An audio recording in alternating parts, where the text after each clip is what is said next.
Hi there everyone, Nubkeks here, and welcome to the support section of our tier list series at the moment, where I'm going through each of the roles in the game and talking about how well designed I think these heroes are. How fun are they? How versatile? Do they bring good things to Heroes of the Storm? Or then vice versa, do they have some design problems, some contradictions, some just poorly thought out aspects? Or do they make the game a bit less fun and aren't actually that good for the game? So we're looking at the support heroes in this one. As you can see, there's only 5. In fact, the common question, actually 2 common questions, but a lot of comments on these. The comments on these videos are absolutely hilarious.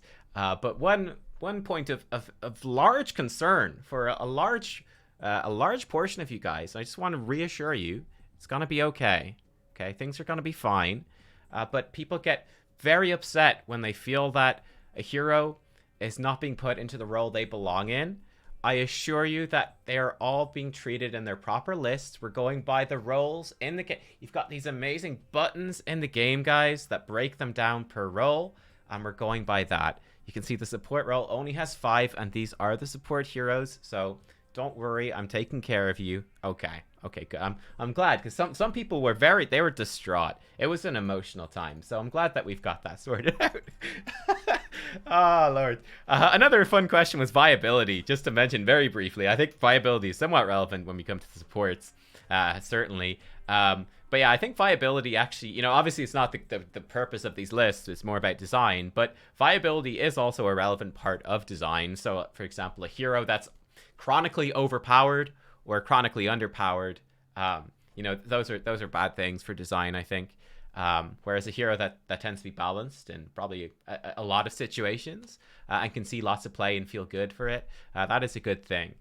So yeah, I do consider viability to be an important aspect of design, though it's not the defining thing of this list. Right, let's dive into it. Gonna do this a little bit differently. I'm gonna rank the heroes not alphabetically, but we're gonna start from the bottom of the list and work up. So I thought that might be a fun way of doing it. So in the F tier, we got no support heroes. Nobody's in the F tier. Congratulations, guys. In D tier, I'm actually not going to put anything either. It's going to be C tier for our first hero. I'm going to put Zarya in the C tier. I haven't really talked much about Overwatch heroes in this list so far, but Zarya obviously is an Overwatch hero. I don't hate Overwatch heroes like most people do. In fact, I generally speaking tend to quite like the Overwatch heroes. I think they're pretty cool and they add good things to the game.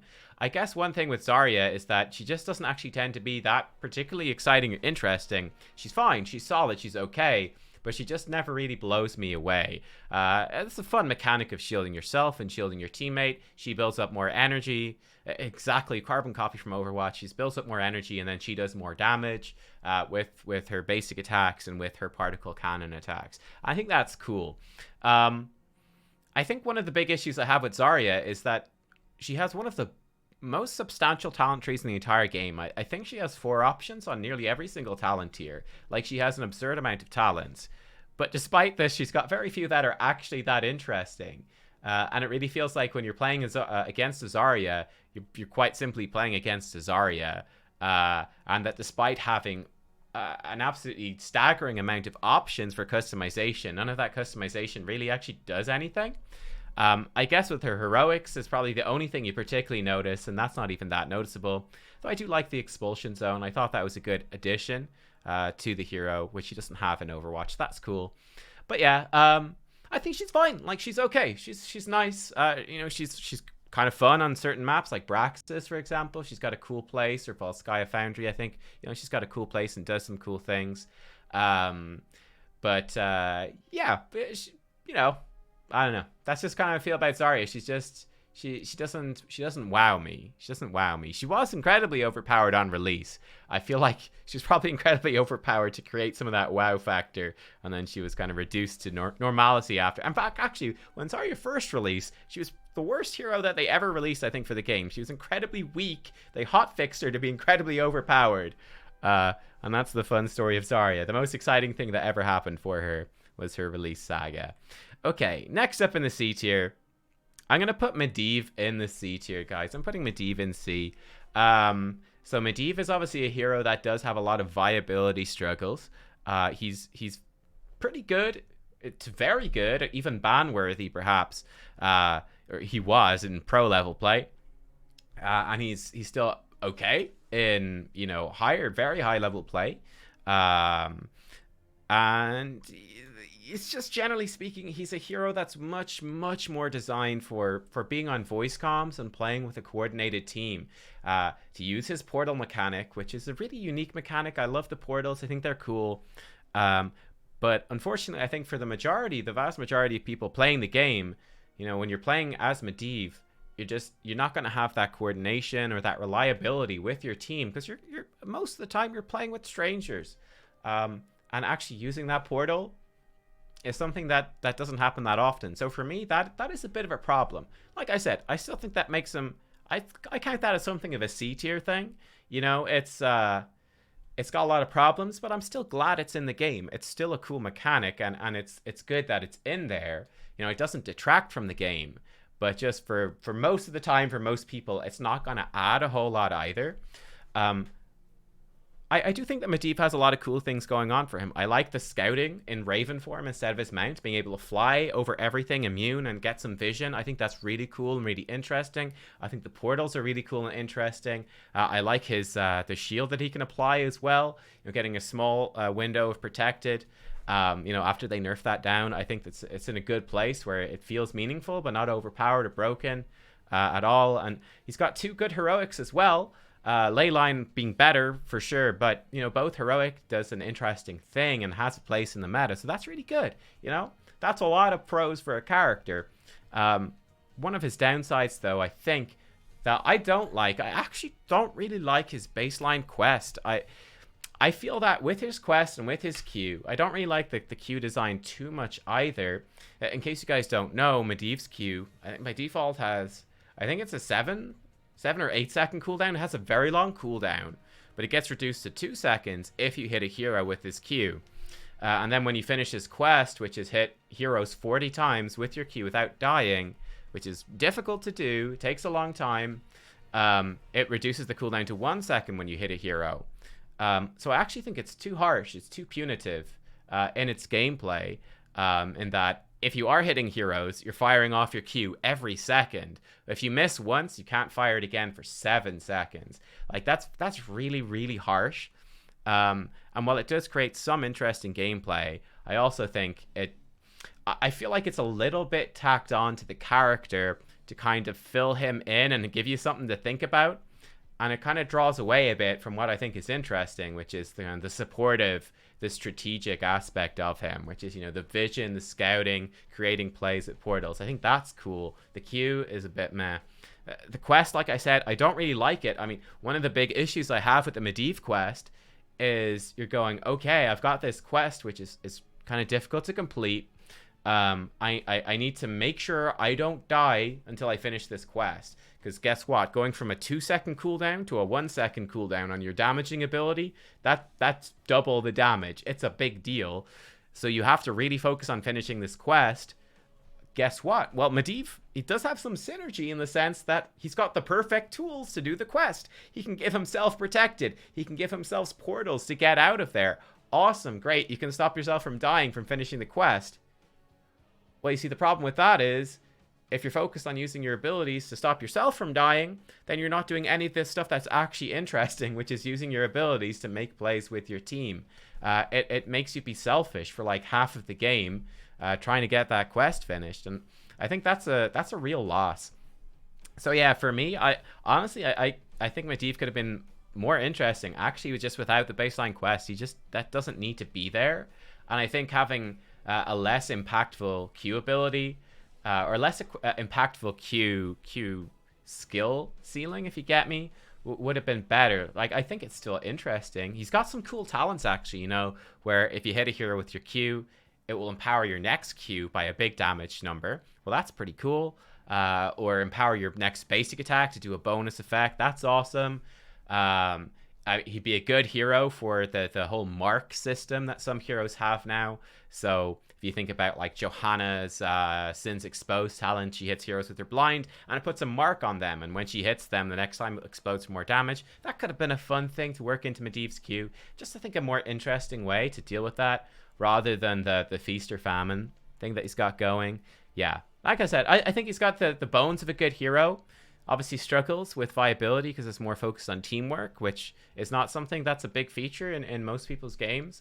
And yeah, I personally don't like the Q quest. I'd rather see the Q be changed a little bit to still have give it some focus, like some meat to it. That's a large mechanic of the hero, but make it maybe a little more interesting. Could be a better way to go. Anyway, that's a lot talking about Medivh. Let's move up into the B tier. I'm going to put Tassadar into the B tier. Yeah, so Tassadar is one of the heroes we have confirmed for a rework. They're working on him. They're going to change him quite a lot, actually.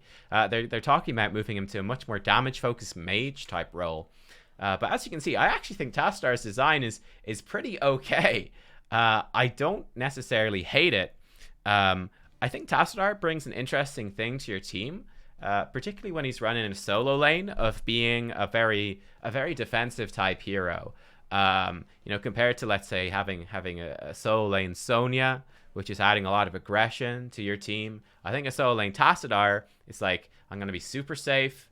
I'm not going to make any big aggressive plays at all. I'm just going to be back there, giving shields, staying safe myself, clearing waves with my Psy Storms, protecting people, zoning out the enemy team a bit with my Psy Storms. I can make force walls. If they engage, I could go for Archon instead and pop that in a big team fight to protect my dudes.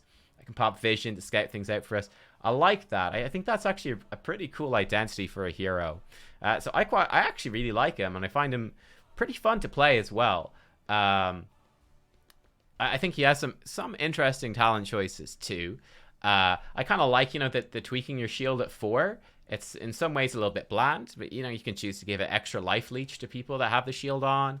You can give them some move speed. You can give them some armor when it expires. It's a small but kind of interesting choice process. Because level 1 talents obviously have a big impact with the different quest talents you can take, and I think they're one of the more interesting implementations of quest talents. You've got your basic attack quest, you've got your Psy Storm quest, you've got to collect globes to make your shield better quest. Simple, but these are simple choices, but they do give a bit more flavor to the hero, which is nice. I think a couple of problems I do have with Tassadar. I definitely think the level 16 talent tier is a big problem, where Psionic Echo is just the go-to. It's just like I said with Medivh, if you reduce the cooldown from 2 to 1 second, it's twice as powerful. Psionic Echo lets you cast a second Psy Storm, so it essentially doubles the damage of your main damaging ability. So that's like overwhelmingly good, and it kind of takes away from some of his interesting talents.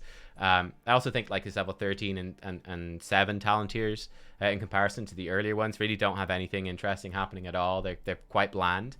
And then level 20, he's got some cool stuff, like applying shields to all of his teammates, getting more force walls out, or Twilight Archon, which is really cool, where every time you attack in Archon form, you extend the duration of Archon. So that's really badass. I love it. Or then you got the basic attack talent, which makes your basic attack link and chain between different people. That's cool too. He's got some cool stuff going for him.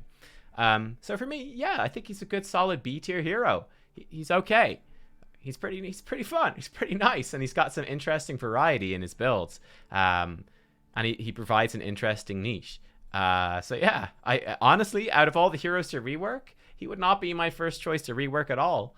Though obviously he is very unpopular amongst other people, so I guess other people would probably rank him a lot lower. You can let me know what you think, but for me, I actually really enjoy Tassadar, and I think he's cool.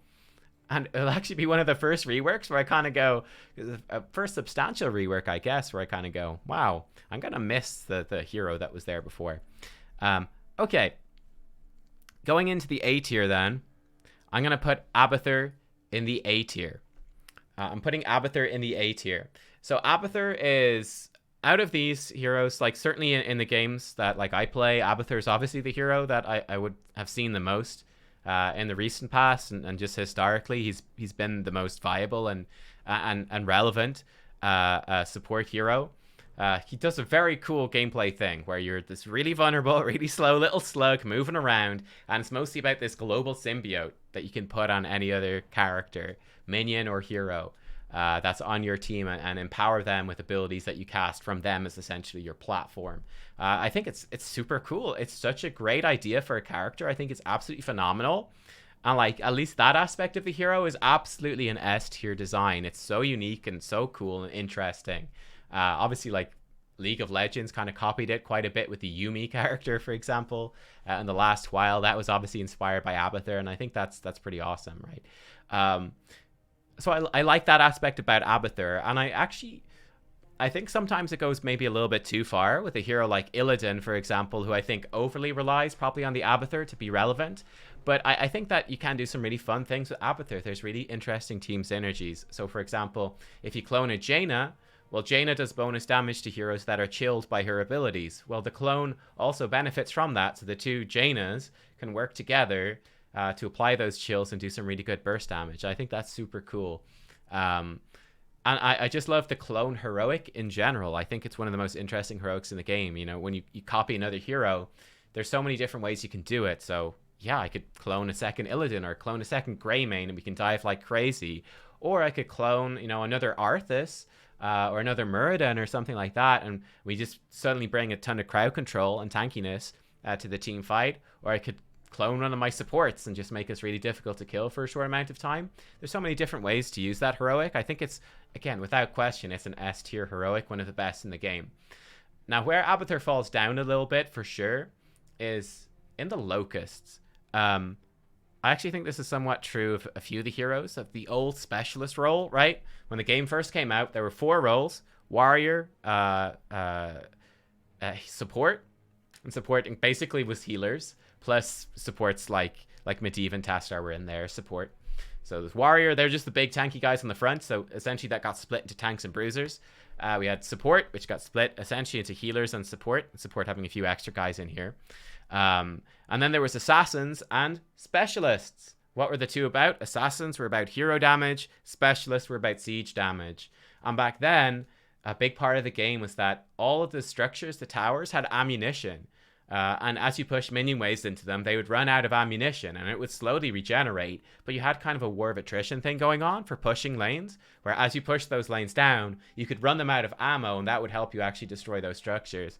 So I think a lot of heroes kind of struggled when they removed that aspect. I think Abathur's Locust stuff is an amazing example of this, where obviously that had an identity before, where this extra Locust pushing down the wave, it doesn't do that much by itself, but it does push the wave slowly, and Abathur can assist with a symbiote, and then it's just a little bit of extra meat to soak up some extra turret shots. So you could do some actually pretty meaningful split push, and you could build into your Locust stuff and do some meaningful split push with all those Locust talents. And it actually mattered, and you could wear stuff down, and it had an impact.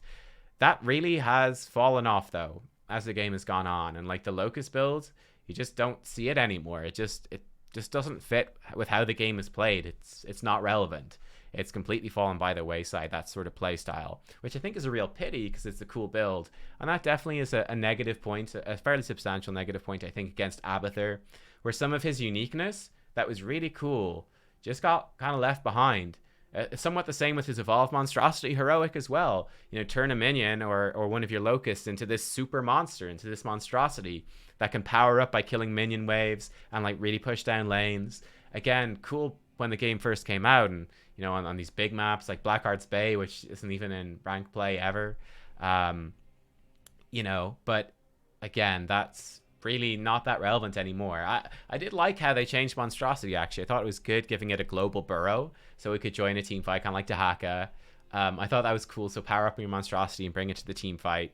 But I really feel like they struggled to keep a lot of his talents relevant or to make sense.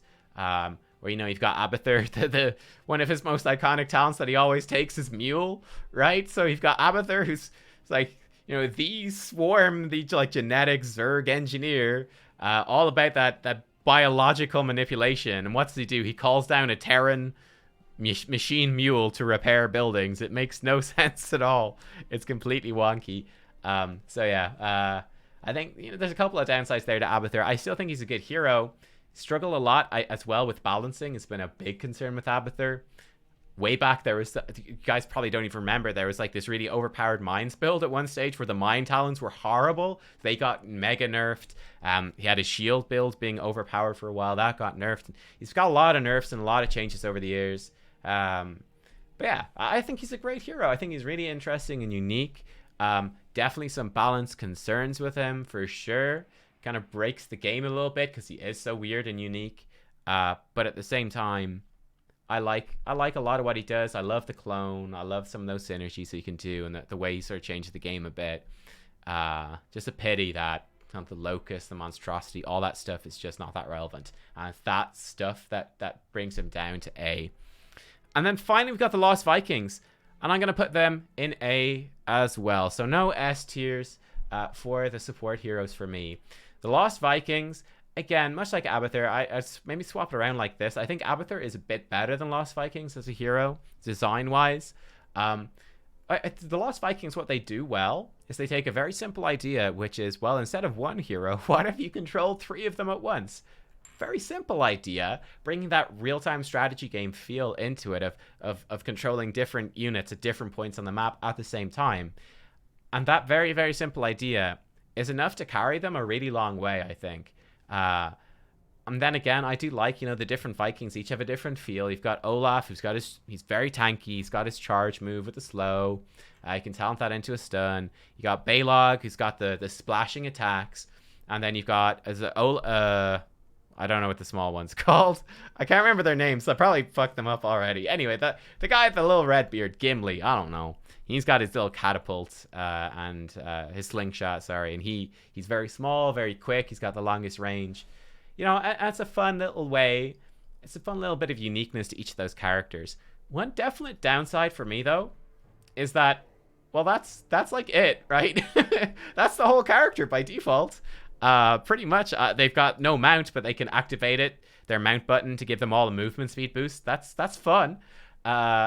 And then they have a trait which is really not that interesting, collecting regen globes to give them all more health regen. It's there, but it's not something that you particularly care about, I don't think. But like that's it. They don't have basic abilities. A lot of their interesting stuff comes from talents. And it's the talents that do. It's one of the things that definitely drags them down from being an S tier potential hero and keeps them definitely as an A tier hero max is their talents. I think that Blizzard has been very reluctant to do a rework for Lost Vikings just because they're a hero that's very rarely played. It's a very high skill cap hero, very intensive in terms of the micro and the macro that you have to do to play them well. And I think just difficult. Much like Abathur, it's just difficult to change a hero like that and have them actually be balanced and have them actually work without being kind of crazy OP in some weird way, or potentially being crazy underpowered in some weird way as well, like with Abathur Locust or whatever OP like the Abathur Shield build was. These heroes have balance issues, so I think they've steered away from Lost Vikings, but it means that they are quite dated. I think if it would be cool because they've got such good potential to like go through and actually give them some of those abilities they get from their talent tree. Like give them bribe by default because it's really fun. It's really interesting. There's so much more gameplay to the Vikings bribe than there is to basically every other character, because you've got the advantage of, well, you could put a couple of Vikings in the one lane and kind of have extra pushing power, or you could split them up and get more bribe stacks. Do you want to send the little fast guy to go steal a camp? Hey, that's pretty fun, right? And you can steal camps. There's more of that invasion, that sneakiness, the undercover mission thing going with bribe that I think makes them a lot more interesting than other heroes with it. Spin to win is super cool as well, where each of your Vikings spins. So again, you get the idea. It encourages them to actually work together, where you can stack them up and spin to win, and all of you hit the same target and actually do quite a bit of burst damage. Or then jump again is an interesting survival thing. It'd be kind of fun if they just had those baseline abilities actually, well, not baseline, but if they were baseline, I think that would be good. And add a bit more to the hero in terms of gameplay, and just encourage them to actually play together a bit more. Because that is one problem with the Vikings, is that, well, what do you do if you've got 3 heroes in one? Well, for the most part, you just split them up across the map. They soak the lanes, they just take the experience, and then you create a big death ball of 4 heroes in one of the side lanes, and you just push down like crazy. So you get something like, I don't know, Johanna, Lieutenant Morales, Sergeant Hammer, and Sylvanas, for example. Just this crazy death ball push machine, and you just push lanes down. So the Vikings have had a really big problem with balancing. That can be so frustrating when you end up against that in a game, and it can feel like there's nothing. Like how do you counter those 4 heroes in the lane? It can be a real pain to actually counter that. Obviously, the Sylvanas rework, for example, helped that a lot with how they changed her trait to have a cooldown. But yeah, like that sort of stuff there's been a lot of balance problems with that, with how they break the game. So yeah, that's something I would like to see, is more encouragement for those Vikings with a rework. I think they benefit so much to work together and actually not just to split soak and split push a bit, but to actually, again, have that interesting choice then of, now is the time to group up, and we've got abilities that work together well when we group up. I mean, like, if you look at their heroics, I think play again is super cool. You know, you can be a bit reckless with a couple of Vikings and then revive them across the map, or you can do like cross map teleport plays. It's like a global. It's awesome. But then you got Longboat Raid, which really struggles to do anything viable because you need all your Vikings really stacked together to use it in a team fight. And that's not something that you ever really do. You're usually better off just split pushing and using play again to like teleport into the back line or something like that, you know? So that's definitely a downside, I think, for me with them as well. They have some really weird talents. If you want to have fun, like look at a Vikings talent tree. You know, like for example, one great one, I think it's a level 1, it's called Sabotage. And again, I don't think they've barely been updated since the game first came out with that old ammo system and the old specialist idea. And with that, Sabotage used to destroy ammo off of buildings. So the idea was you could use, again, the slingshot guy, I think, would burn ammo off of buildings. So you could use him to kind of whittle them down and give you that extra pushing impetus. So it's a pretty cool idea. Of course, then they removed ammo from buildings. So Blizzard was like, oh shit, we want to like rework the Vikings? They went, no, fuck it. They just added this like damage over time, this really weak, really sad damage over time effect to Sabotage. So that's what it does now, is you do like a tiny bit of totally negligible extra damage to the buildings. It's just like such a sad shadow of its former self. And it kind of represents a little bit of the problem that you see with some of these heroes, like Abathur and like the Vikings, or like Zool even. I mentioned that in the melee tier list. With these heroes that had these fun split pushing, these kind of summoners in a way. A lot of them are summoners. Sagara was a similar thing. Though she's got more updates. You know, Abathur, because of balance issues and viability, had more updates. The Vikings kind of been left behind in a lot of ways in terms of their design and their talents. They've just kind of not been updated. Just that core idea of controlling 3 heroes. It's simple, but it's enough to make them cool. And yeah, I mean, they're a fun thing to have in the game. So yeah, there you go. That's the support tier list. I would not be shocked, guys, if the support role, honestly, they should just remove it. I've got to say, you could just remove these support heroes, the support role. Sorry, don't remove the heroes. Remove the support role and be just fine. Okay, like I just look at it. I mean, you could easily just throw Medivh into ranged assassins. You can easily throw Tassadar into ranged assassins. You're gonna be just fine. Throw in Zarya as a bruiser. Throw Abathur in as a melee assassin. Okay, it's a bit weird, but it still works. You could probably put the Lost Vikings in as a bruiser as well. And those categories are going to work just fine. Especially since we know that Tassadar is getting reworked to be a ranged mage assassin. And he's going to be gone. We're only going to have 4 heroes left in the support role. And I just don't see them designing heroes that are kind of weird and unique like this. Again, I feel like that requires so much development time and work. I just don't know if that's a good use of their budget. I guess it's kind of why they stopped doing these wacky heroes like this quite a long time ago. They do heroes with interesting new mechanics and gimmicks, but yeah, they don't do anything quite as crazy as like Murky or the Vikings or Abathur anymore, because it's just a tough job to balance those. They break the game so easily. So yeah, I wouldn't be surprised to see this role go. But like I said, just looking at it overall, I think these are all actually relatively solid and decent heroes. Obviously, I think Abathur and the Vikings have the most interesting thing about them. They're the most unique. They're some of the most unique heroes in the game. And I think that's very cool. Though obviously being the most unique, I think also has some downsides in maintaining game balance, and being able to update those heroes and balance those heroes in a good way has obviously been a problem for both of them. But yeah, that's what I think of the support heroes. Let me know what you think, and I guess I'll see you next time for the final piece of this tier list puzzle, which is the biggest role of all, the ranged assassins. Guys, until then, see you next time. Bye-bye.